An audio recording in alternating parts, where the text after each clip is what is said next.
Guys, like, comment, subscribe, share the video, especially if you love MMA as much as I do. As you can see, I'm a Jorge Masvidal fan, but I'm also a Nate Diaz fan. I really think this boxing match favors Nate Diaz a lot more than it does Jorge.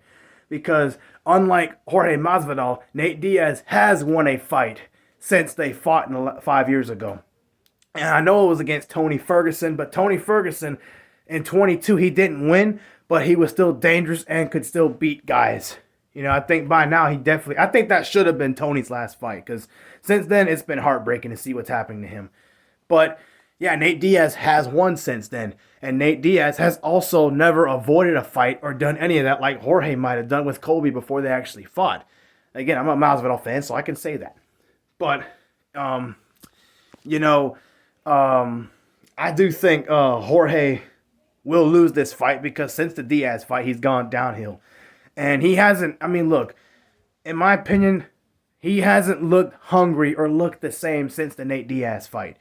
I think a big part of it is because he's made a lot of money. See, Nate Diaz has a lot of money too, but he hasn't let that go to his head. He has still been willing to fight the best guys. Think about it. Since his Conor McGregor loss in 2016, he came back and has always fought the top tier guys. Anthony Pettis at the time was a top 10 guy. Jorge Masvidal, top 5 guy at the time. BMF champion in the future, obviously. He fought Leon Edwards a few years later. Leon Edwards is now the world champion. He was a top contender back then, too, in 2021 when they fought.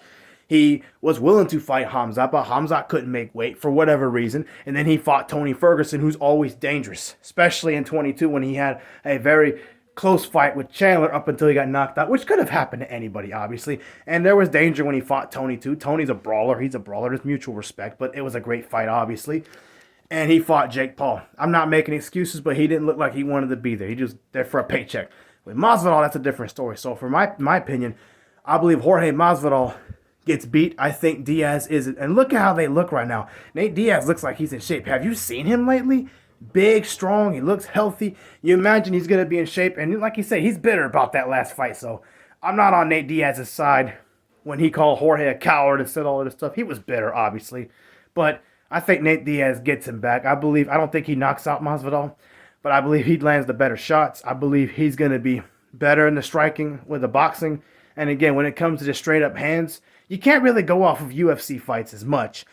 But Nate Diaz, in my opinion, is going to have the edge in motivation and hunger and just pettiness, because again, he's bitter about that last fight.